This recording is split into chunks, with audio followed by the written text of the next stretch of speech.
Si vous ne vous souciez pas de Bruxelles, c'est Bruxelles qui continuera de se soucier de vous. Vous vous en souciez pas beaucoup, vous, de Bruxelles. Ah bon? Ouais. Franchement, quand on regarde, on se dit que quand vous êtes à Bruxelles, je sais même pas quoi vous faites. Vous arrivez, vous allumez l'ordi, vous faites un petit café. Enfin, je sais pas.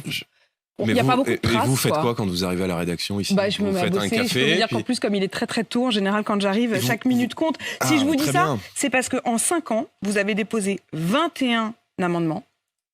Quand Manon Aubry en a déposé 3460, quand François-Xavier Bellamy en a déposé 1200.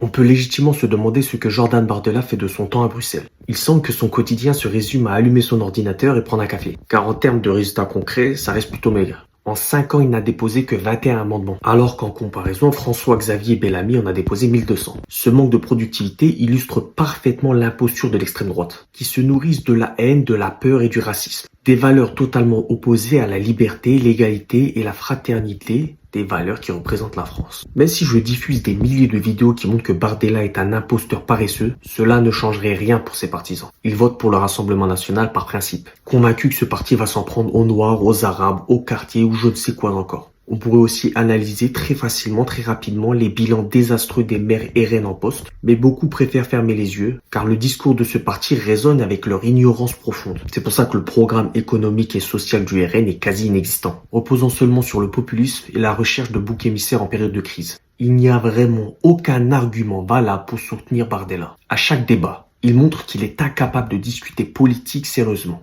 Regardez simplement sa tête. Il est choqué, il ne sait pas quoi répondre. Quand on le met devant le fait accompli, il ne sait pas quoi répondre. Et ça, c'est terrible. Ceux qui votent pour lui le font par pur racisme, c'est clair et net. S'il l'avait fait pour la France, on aurait simplement regardé son programme et on aurait compris que tout ce qu'il raconte est caduque, c'est simplement du populisme. Il vous suffit de prendre 5 secondes de votre temps, taper sur Google, regardez attentivement le programme et là, vous comprendrez qui est réellement Bardella. Mais vous ne le faites pas. Donc ça montre que vos intentions sont bien différentes que d'aider la France, tout simplement. Bref, dites-moi ce que vous en pensez en commentaire, bien sûr toujours dans le respect.